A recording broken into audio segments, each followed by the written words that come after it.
그거와 나의 미래와 이 뉴스킨의 미래를 접목시키면서 이 강의에 집중해 주시면 아마 많은 거를 얻어가실 수 있는 강의라고 생각합니다. 오늘 강의해 주신 강사님을 모실 때 큰 박수와 함성으로 맞이해 주시기 바랍니다. 백만장자 프레지덴셜 앰버서더 이순신 사장님을 모시겠습니다.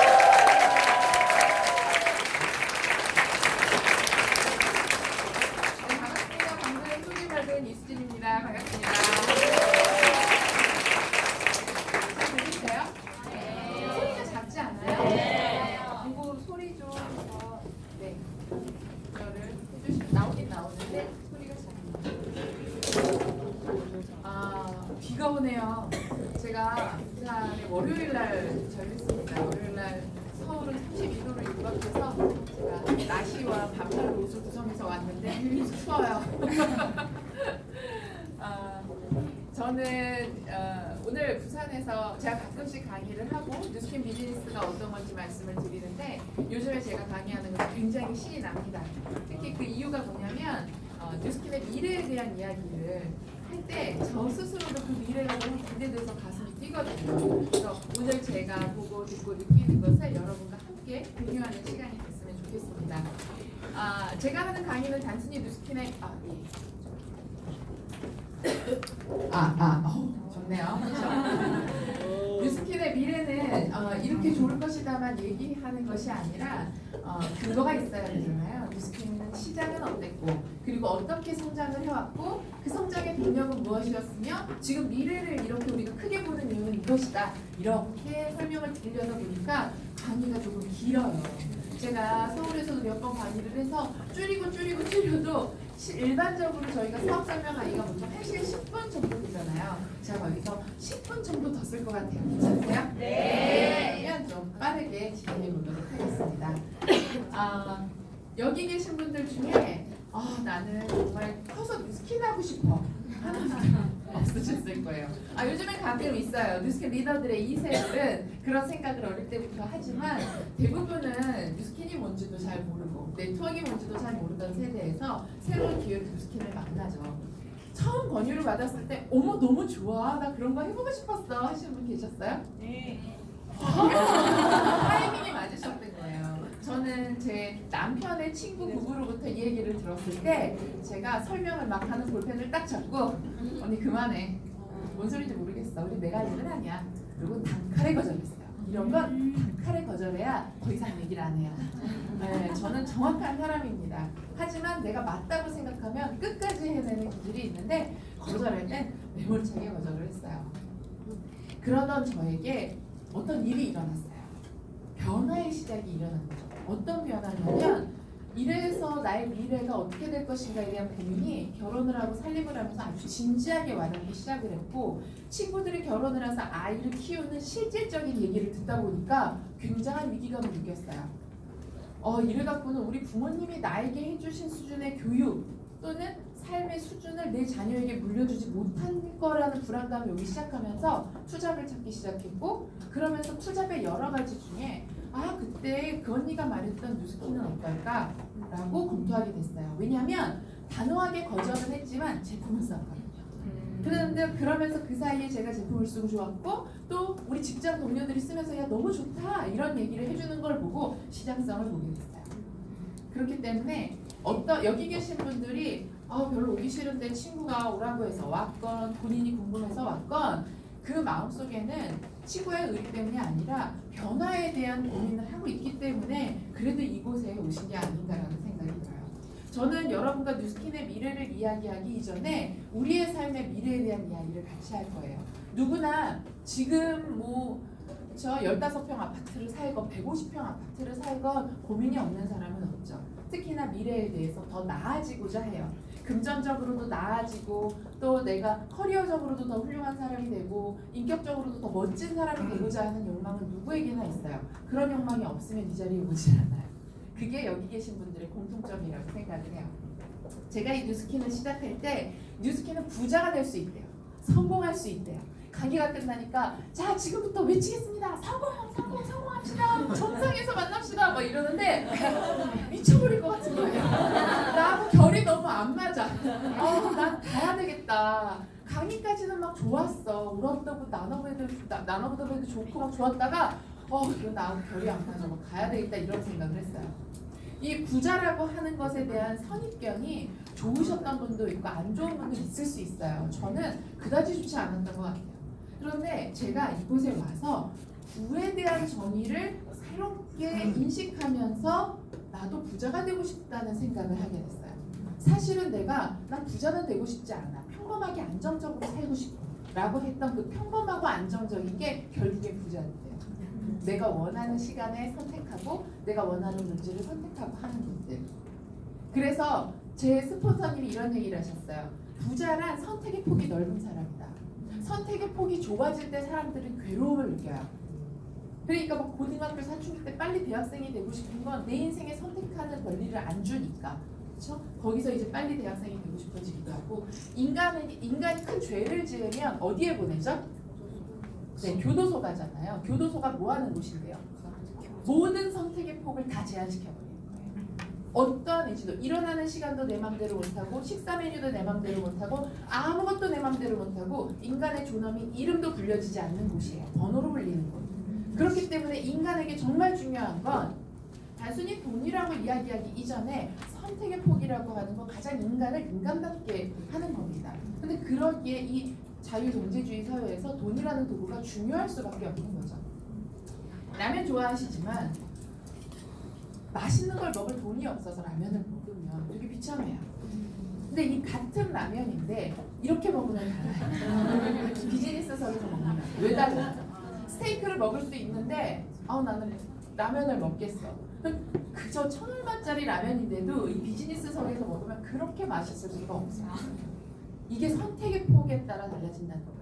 단순히 누스키 돈 많으면 행복하다, 외제차 3대씩 끌고 다니고 그러면 행복하다 이 얘기를 하는 게 아닙니다. 성공이라고 하는 건 여러분이 원하는 그 수준이 성공인 거 아니에요? 아이들이 게임하다가 아싸 성공이에요. 내가 원하는 수준까지 올라가면 성공이에요. 모든 성공, 자신이 원하는 것을 노력해서 쟁취하는 건 다 의미 있고 가치가 있어요. 그렇기 때문에 다른 사람이 생각하는 그 성공을 함부로 대하면 그 사람은 자신의 성공도 결코 이룰 수 없는 사람이죠. 누스키는 단순히 엄청난 부자가 된다, 떵떵거리고 으스대며 살 수 있다 이 얘기를 하는 것이 아니라 당신들이 당신들 삶에서 원하는 그 수준의 성공을 이룰 수 있는 도구를 제시한다 그겁니다. 선택의 폭 얘기하면서 한 가지 더 하는데 군대 끌려가는데 기쁜 마음으로 가는 남자를 본 적이 없어요. 제가 제 남편을 논산구에서 보내봤는데 정말 세상에 사람 찌질이 남자들이 다 보여요. 정말 다 20몇 살이 아니고 그렇게 찌질해 보일 수 없어요. 막 기도를 가면서 엄마 쳐다보고 막. 근데 놀랍게 훈련이라는 걸 받고 나서 훈련소 과정 몇 주 마치고 나니까 각이 딱 잡히고 멋져지죠. 근데 왜 힘들어하냐면 원하지 않는데 끌려가는 마음으로 가는데 이걸 자발적으로 가는 사람들이 있어요. 너무 멋지죠. 모든 해병대가 다 이런 생기진 않았어요. 그런데 사람이 남들 볼 때 힘들다고 해도 내가 원하는 거면 거기에 의미가 있고 행복이 있는 겁니다. 제가 누스키 비즈니스를 설명을 듣고 정말 그날 집에 가서 잊혀지지 않았던 게 이 4.3면 도표였어요. 누스키 사업 설명을 한 번이라도 들어보신 분들은 보셨을 거예요. 저는 누스킨이 엄청난 돈을 벌게 해주겠다 이거에 꽂힌 게 아니라 오히려 제 인생의 과거와 우리 부모님의 과거를 보게 됐어요. 우리 아버지가 그렇게 열심히 살았는데 왜 누구가 이렇게 힘들어야 되지? 왜 어려워야 되지? 한때는 괜찮게 떵떵거리는 중산층인 줄 알았는데 어쩌다가 도대체 어디서부터 잘못된 거지? 이것에 대한 해답을 아무도 주지 않았어요. 저는 전직이 사회복지사였고 사회 문제에 대한 관심이 많아서 저는 모든 것이 정치의 문제고 사회의 문제고 그 다음에 그 불평등한 경제 구조의 문제라고 생각을 했었는데 저는 이 도표를 보는 순간 이 모든 건 개인의 문제구나라는 걸로 귀결시키니까 해결점이 보였어요. 그거 아세요? 어떤 문제든지 그 문제의 원인을 외부로부터 찾으면 그 문제는 영원히 해결되지 않아요. 그 문제의 시작점을 나로부터 시작하면 그 문제는 해결될 수 있어요. 이것이 바로 성공하는 사람들의 7가지 습관에 나오는 아주 중요한 성공하는 생각의 습관 중에 하나고요. 저는 누스킨에서 이것부터 배우기 시작을 했습니다.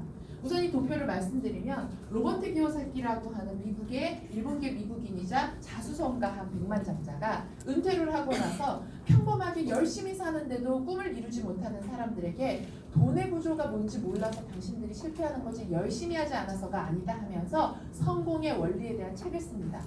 그런데 여기서 하는 얘기가 지구상에 존재하는 수많은 직업이 크게 네 가지로 나뉠 수 있는데 첫 번째는 바로 공급생활자. 아시다시피 학교를 졸업하고 첫 번째 돈을 벌기 시작하는 게 대부분 이 영역이에요. 주유소에서 아르바이트부터 시작하던 계약직을 시작하던 아니면 처음부터 좋은 대기업에 높은 연봉을 갖고 가던 똑같습니다. 장점은 뭐냐면 일하자마자 돈이 나와요. 또는 주급 또는 월급으로. 그런데 그 일을 끝내자마자 돈이 안 나와요. 이쪽 영역은 시간과 돈을 바꿉니다. 월급이 많다는 건 시간 대비 페이가 높은 거예요. 그러니까 모두들 어릴 때부터 미친 듯이 공부해서 스펙을 높여서 시간당 페이를 높이는데 십몇 년의 공부를 하는 거죠. 그러니까 그것에 한계가 있잖아요. 예전에는 개천에서 용이 났어요. 시간당 페이를 높이면 우리 부모님이 남들보다 공부만 열심히 하면 개천에서 용 나서 자식 새끼 먹여 살리고 시집장가 보내고 시골에 있는 시부모님도 모시고 여동생 결혼식도 시켜주던 세대가 있었어요. 그때는 공부 잘하는 사람이 별로 없었으니까. 지금은 박사하겠다고 유학 갔다 와도 놀고 있는 분들이 너무나 많아요. 이쪽은 이미 성공할 수 있는, 평범한 사람이 성공할 수 있는 도구가 아니에요. 근데 우리 부모 세대가 그랬기 때문에 세상은 변했는데 세상이 아직도 그런 줄 알고 공부만 시키려고 해요. 그러나 이제 이 영역이 아니라 다른 영역에서 기회가 있습니다. 그 다음 영역은 뭐였냐면 셀프 인플로이, 자영업이나 전문직이에요. 전문가가 되라, 너만의 기술을 가져라. 그런데 이쪽도 금세 시장이 포화됩니다. 그렇죠? 수많은 미용실, 네일샵, 피부 마사지샵 뭐 이런 것도 쉽게 1, 2년 안에 자격증 따면 그 시장은 금방 포화가 돼요. 자격증 따기 어려운 변호사 정도 돼야, 자격증 따기 어려운 의사 정도 돼야 그래도 전문가가 돼서 먹고 살 수 있죠. 근데 그것도 지금은 포화 시장이라고 하죠. 이쪽 영역도 똑같아요. 시간과 돈을 바꿉니다. 아르바이트 쓰면 되지 생각하지만 나처럼 일해주는 아르바이트를 구할 수 없기 때문에 이쪽도 결국에 시간과 돈을 바꾸죠. 이 세상에 자영업이 힘들다 하는 이유는 대부분 내가 월급을 통해서 자본금을 모아서 대출까지 받아서 나만의 가게를 하나 차렸는데 여기서 10년 있던 거 까먹고 빚 남은 채로 다시 일로 가요. 근데 일로 갈 때 비참한 건 예전과 같은 기업으로 못 들어가요. 학벌이 좋았는데도 경비나 건물 청소나 아니면은 마트 캐셔나 이런 곳으로 들어가요. 그때는 이미 나이가 50이 넘었고 그러면서 내가 어쩌다 이렇게 됐지? 지금 이 프로세스가 저희 부모님 프로세스였어요. 저희 아버지는 대기업 임원까지 하셨는데 시간이 지나 보니까 학교에서 경비를 하고 계셨어요. 근데 이 현실이 뭐였는지 저는 너무 답답했는데 이걸 깨달은 거예요. 왜냐? 부자들은 이쪽 영역에 단 한 명도 없대요. 아니 왜 없어? 나 아는 사람 의사인데 의사여도 월급사 돈 못 나고 병원을 물려받은 병원장 정도 돼야 부를 물려줄 수 있는 수준이 되는 거예요. 부자들은 돈을 버는 원리가 다릅니다. 뭐냐? 시간과 돈을 바꾸지 않아요. 자신이 가지고 있는 자산으로 돈을 법니다. 그래서 사업가라고 하는 것은 자신의 시스템, 자산을 만들어가는 거죠. 그렇게 해서 기업체를 차리기도 하고요. 어떤 사람은 건물을 지어서 부동산 월세를 받기도 하고 또 자산소득은 그 외에도 음원 수입이나 책을 써서 인세 수입을 받을 수 있죠. 이쪽 영역을 비즈니스 영역이라고 하고 여기서 누적된 큰 자산으로 전문 투자가가 돼서 워린 버핏 같이 된다면 전문 투자가가 되는 겁니다. 그래서 이 크게 네 가지 영역으로 나누는데 우리가 학교에서 돈을 버는 방식은 이 방법밖에 배우지 않습니다. 공부 열심히 해야 된다, 좋은 대학 가야 된다, 자격증 따야 된다라고 이야기해요. 주인의식을 그렇게 가르치지만 결국 주인이 되는 사람 별로 없어요. 그리고 이쪽 영역은 아무도 가르쳐주지 않아요. 이쪽은 성공한 사람들이 돈을 버는 방법인데 부가부구를 세습하는 이유가 여기에 있는 거예요. 부자가 자신의 자산을 자녀에게 부를 이룰 수 있는 시스템의 원리를 상속하지 못하고 돈만 물려주면 몇 년 안에 다 잊어버린다. 그래서 이쪽 영역은 소위 경영 수업이라고 하는 걸 통해서 전혀 다른 부의 원리, 돈의 원리를 배우기 시작을 합니다. 그러면서 이 돈의 원리를 배운 것을 로버트 키오사키가 얘기해요. 결국 뭐냐면 시스템을 소유해야 된다. 나이가 들어서 자산을 만들어야 된다. 우리 부모님 세대가 직장 생활을 했는데도 노후가 안정적이었던 이유가 하나가 있어요. 그것이 대한민국이 당군 할아버지 이래 가장 땅값이 많이 올랐던 1970년대, 80년대는 월급 모아서 조그마한 집 하나 샀더니 3배, 4배, 5배가 뛰어서 자산소득을 얻게 된 거죠. 사실은 아버지 월급으로 여러분이 대학 가고 시집장가 간 게 아니라 아버지의 자산 소득으로 그것이 결혼 자금이 되고 대학 공부를 한 거예요. 우린 아버지 때보다 연봉이 더 많은 것 같은데 학벌도 높은 것 같은데 이걸로 도대체 자산이 모이지 않는 거죠. 꼭 내가 아파트 팔고 나면 아파트 값이 오르잖아요. 자산이 모아지지 않으니까 이상하게 내 자녀에게 물려줄 게 없는 불안한 미래가 오는 거예요. 이 모든 원인은 어디에 있냐면 자산이라는 것을 누가 어느 만큼 이해하느냐 거기에 있습니다. 뉴스키는 시스템 비즈니스입니다. 물건 파는 거 아니야? 화장품 좋다고 전달하는 거 아니야? 그게 아니라 이 도구를 가지고 자산이 되는 시스템을 만드는 거. 아니 뉴스킨 그거 누가 했대는데 야 몇 년 하다가 못했다. 내 주변에 그거에서 됐다는 사람 못 봤다. 맞아요. 그런 사람 많아요. 왜 많냐면 시스템 비즈니스라는 걸 인식 못하고 뉴스킨을 통해서 데모 가방 들고 제품만 팔다가 끝나면 그냥 그렇게 끝나는 거지만 이 본질인 시스템 비즈니스를 이해하고 시스템을 만들면 정말 저 아줌마가 저렇게 성공했다라는 소리를 들을 수 있는 거죠. 비즈니스라고 하는 것, 사업, 시스템 어떻게 보면 아는 단어이기도 한데 되게 모르는 단어일 수도 있어요.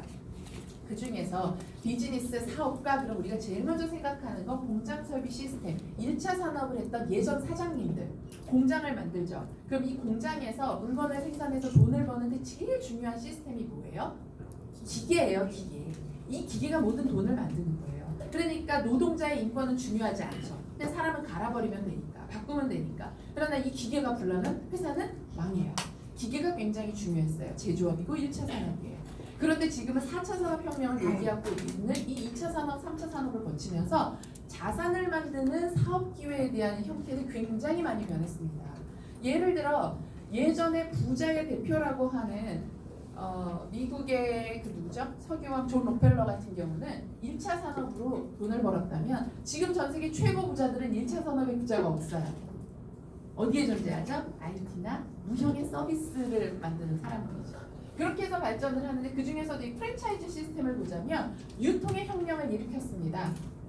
그래서 프랜차이즈 로얄티를 통해서 맥도날드나 아니면은 그러한 유명한 뭐 미용실 음식점들 많은 것들이 프랜차이즈 시스템을 통해서 시스템을 형성하고 자신들의 그 레시피나 아니면은 가게 운영 노하우를 로얄티를 받고 판매하면서 비즈니스가 되는 거죠. 연예기획사 시스템 어때요? 지금은 문제가 많기는 하지만 이 연예기획사 시스템이 보면은 어떻게 되냐면 예를 들어 그 JYP 사옥이 불났대. 박진영 망할까요? 아니요. 박진영의 시스템은 사옥에 어떤 물건에 있지 않아요. 감각에 있고 또 자신의 시스템으로 되어져 있는 사람들에 있어요. 능력 있는 한 인재를 데려다가 스타일링 해주고 보컬 트레이닝 해주고 그 다음에 개인기 할 수 있게 도와주고 이러한 시스템 방송계 인맥 이런 걸 통해서 하나의 스타를 양성할 수 있는 그 시스템은 건물에 있지 않다는 거죠. 그렇기 때문에 이러한 시스템을 보유하고 있는 것을 비즈니스라고 합니다. 병원도 마찬가지고 교육계도 마찬가지예요. 네트워크 마케팅이 바로 이런 건데 네트워크 마케팅은 요즘 소위 뜬다고 하는 플랫폼 시스템의 한 종류입니다. 플랫폼 비즈니스라는 것이 있기 전에는 네트워크 마케팅을 유통의 하나로 볼 수도 있지만 똑같은 유통에서도 이제는 플랫폼 시스템과 이미 예전부터 있었던 플랫폼 시스템이죠. 플랫폼 시스템이 뭘까요? 사전에 보니까 이렇게 나와 있더라고요. 사업자가 네트워크를 구축하고 여기에 소비자의 시간과 공간의 제약을 받지 않고 참여할 수 있도록 하는 사업 형태를 말한다. 플랫폼이 영어로 직역하면 뭐죠? 역이잖아요. 정거장, 역 이런 거잖아요. 여기 기차를 소유하고 있지 않아요. 그리고 거기에 사람들이 살고 있지 않아요. 그러나 기차가 지나가고 사람이 지나가는 것이 만나면서 기회가 창출이 되고 거기서 돈을 벌죠. 우버라고 하는 건 이용해 보신 분 있을 거예요. 해외에서. 택시를 하나도 보유하고 있지 않아요? 차를 가지고 있는 사람이 손님을 맡고 싶은 기회와 손님이 택시보다 더 안전하고 편안한 서비스를 받고 싶은 이 기회를 만나게 해주는 어플리케이션을 통해서 돈을 법니다. 뉴스키는 이미 35년 전부터 이 일을 하고 있었어요. 좋은 제품을 만들어서 광고비를 들이지 않고 더 저렴하고 질 좋은 제품을 공급하고 싶은 뉴스킨의 본사와 그리고 그러한 화장품을 통해서 효율적인 소비를 하고 싶고 개선 효과를 보고 싶어서 소비자를 만나게 해주는 역할을 내가 했던 거죠. 그렇기 때문에 이미 예전부터 플랫폼 비즈니스가 시작이 됐습니다. 플랫폼 비즈니스에 대한 이야기는 뒷장에서 조금 더 이어가 보도록 하고요. 처음 이 회사의 시작은 들으셨겠지만 브레이크론이는 화학을 전공했고 그리고 누나와의 대화에서 시작을 합니다. 사람들의 피부에 좋은 화장품이 없다는 투덜거림을 듣고 그런 게 왜 없어? 내가 한번 만들어 볼까라고 시작을 해요. 단순히 좋은 화장품을 만들겠다는 의지로 시작한 게 아니라 누나가 좋은 화장품이 있다면 난 평생 쓸 거야 라는 그 말 한마디에 재구매의 시장성, 마케팅 이 시장에 끊이지 않는 소비의 시장성을 본 거예요. 수재민이 생겼어요. 울면서 우리 집이 물이 나서 인터뷰를 해도 립스틱은 바르고 있어요. 이게 바로 화장품의 시장성이에요. 그러면서 1984년도에 브리검영 대학에서 법학을 전공하던 스티브 런드라고 하는 친구에게 이 비전을 전달하고 같이 하자고 했고 네트워크 마케팅의 큰 리더가 됐던 경험이 있었던 샌디 틸롯을 영입해서 3명의 젊은 청년들이 회사를 창립합니다. 큰 자본금이 있지 않았어요. 그런데 비전에 대한 가능성과 확신으로 시작을 합니다. 그리고 좋은 것만 있고 나쁜 건 없다는 이렇게 화장품의 모토라고 하기에 너무 황당무계한 그러한 틈새 시장으로 처음 시작을 하죠. 화장품의 질에 대해서 고민을 하고 개선을 요구했던 소비자들의 니즈와 맞아 떨어집니다. 그래서 굉장히 큰 성장을 이루게 되고 이제 이들은 중년의 할아버지들이 되셨어요. 이 제품들을 보면 뉴스킨이 처음 창립 때부터 만들었던 제품부터 지금까지도 인기 있는 제품들인데 너무 놀랍게도 용기만 봤을 때 별로 쓰고 싶지 않아요. 네, 여자들의 소비 욕구를 뭐 아주 미운 건 아니지만 뭐 그렇게까지 만족시키지는 않을 수 있어요. 그런데 제가 이 제품을 보고 너무 매력적이라고 느낀 건 제가 처음 뮤진스를 시작할 당시 이 플라스틱 통 용기를 땅에 버리면 3개월 안에 분해돼서 썩는다는 얘기에 저는 그거 하나만으로 이 회사가 어떤 마인드를 가졌는지를 바로 알 수 있었어요. 하나를 보면 열을 한다고 이 정도의 마인드를 가진 회사면 제품은 말할 것도 없네 라고 생각을 하면서 이 회사의 매력에 빠져들기 시작했고 실제로 제품력이 너무 좋았어요. 그런데 제품력이 좋은 화장품은 지구상에도 되게 많아요. 근데 이걸로 여러분은 비즈니스를 알아보러 오셨잖아요. 비즈니스를 알아보려면 뭘 보셔야 되냐면 재구매가 되는지를 봐야 되는 거예요. 내가 이 세상에 존재하는 수많은 히트 상품 외에도 히트 치지 못하고 사장된 상품들이 얼마나 많겠어요? 뭐가 문제였냐면 제품은 뛰어난데 재구매를 일으키지 못한 거예요. 어떠한 이유에서든.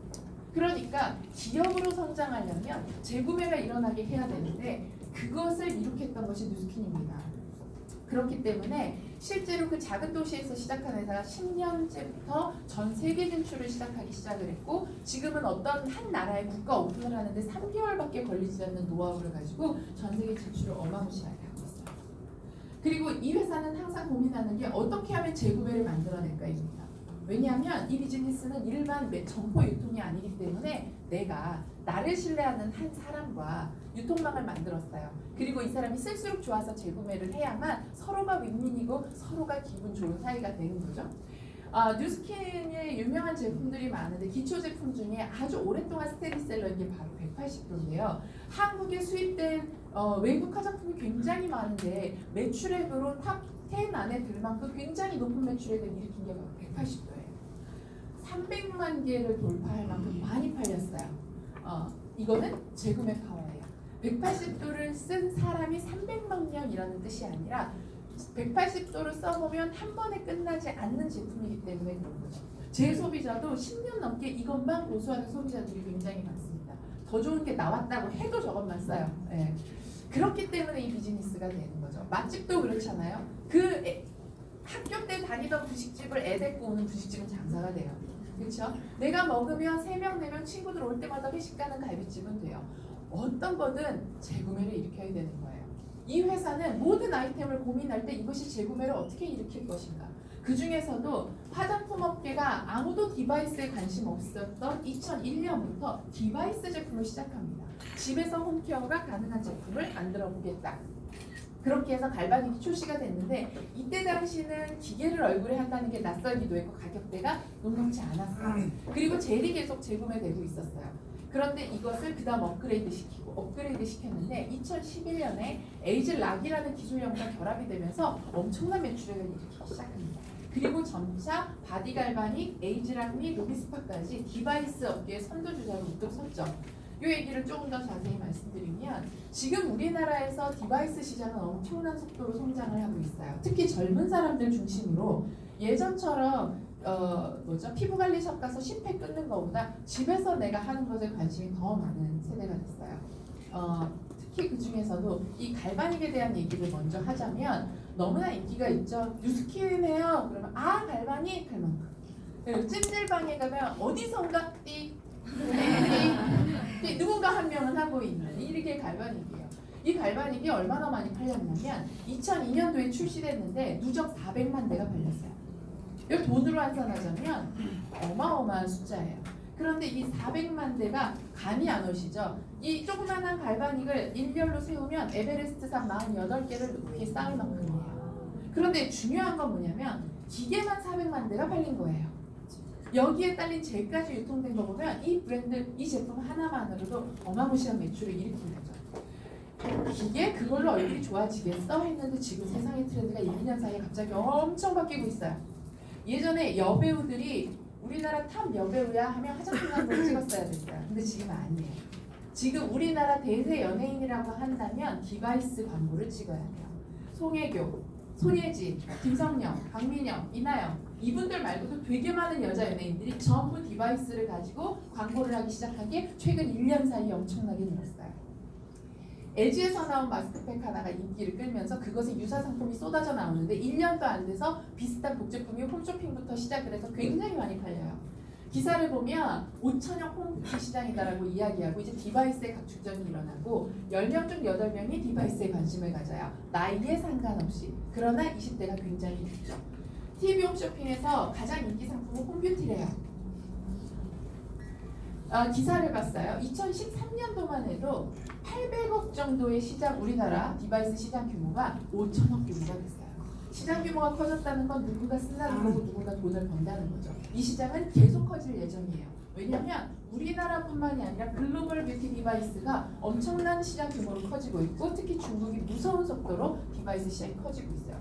우리나라는 그래도 문 열고 나가면 상가에 피부샵 있잖아요.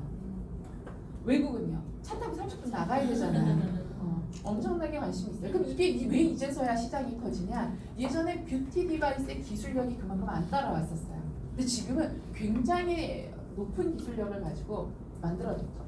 왜 갈바닉이 뷰티 디바이스가 인기 없을 때 사람들이 잘 모를 때부터 그렇게 높은 매출액을 일으켰냐면 처음 출시되던 2001년도에도 반도체 칩이 들어간 갈바닉이었어요.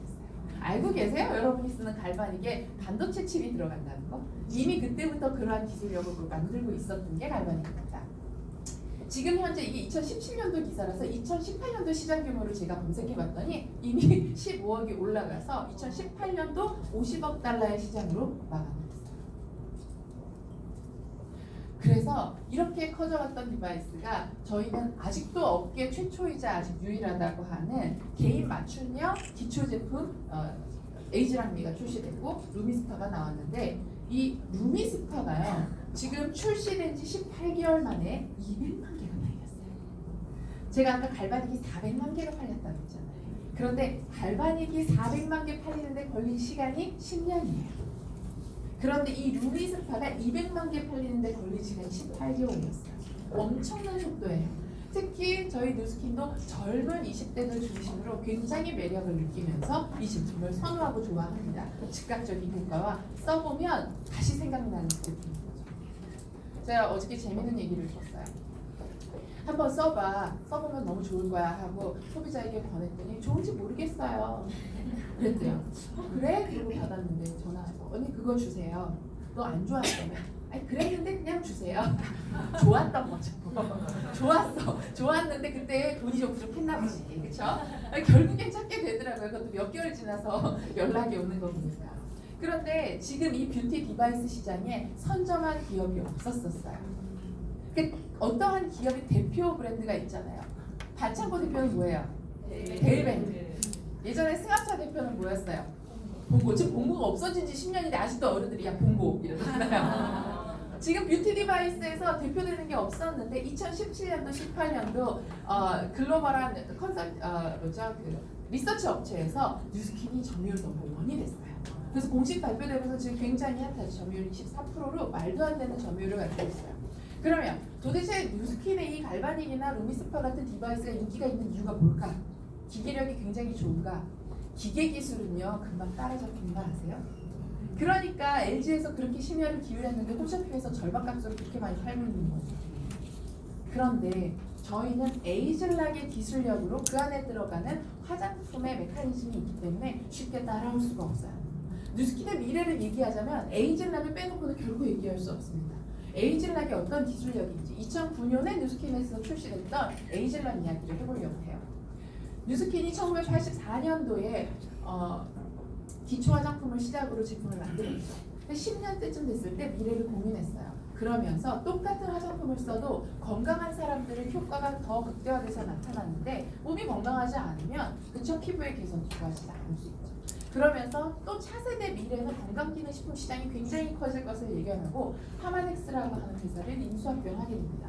파마넥스의 설립은 뉴스킨과 전혀 상관없이 조셉창 박사, 마이크 창 박사 두 명의 의사로부터 시작을 합니다. 이분들은 중국계 미국인인데 그 한의학이라고 하는 수천 년 역사의 그 엄청난 한의학을 서양에서 인정하지 않습니다. 민간요법 취급을 하는 거예요. 왜냐하면 경험내약입니다.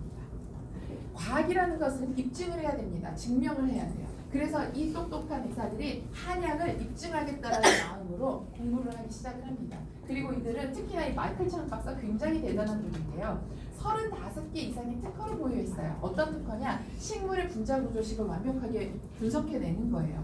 식물의 분자 구조식을 분석할 수 있다는 건 그것을 추출해서 특정 제품을 만드는 특허를 가졌다는 건데, 제가 이 비즈니스를 처음 시작하던 2000년대 초반에 제가 이 회사를 소개했는데 제 친구 중에 서울대 대학원에서 분자 생물 유전학 이거를 전공하던 친구가 있어서 이 얘기를 했어요. 그 친구가 뉴스킨 점점 매니아가 되면서 하는 얘기가, 그런데 너희 회사가 진짜 대단한 거 알아? 그래서 왜? 그러니까 여기서 말한 마이클 창 박사가 가지고 있다는 35개 이상의 이 특허, 식물 분자 구조식에 관련된 특허, 우리나라 전체 의사 중에 몇 개 가지고 있는 줄 알아? 그게 0개야. 그만큼 대단한 게 우리나라 아직 아무도 보유하지 않은 기술이야. 그러다가 3년 뒤에 신문에 대서특필을 했어요. 서울대에서 드디어 1개 특허 가졌다고.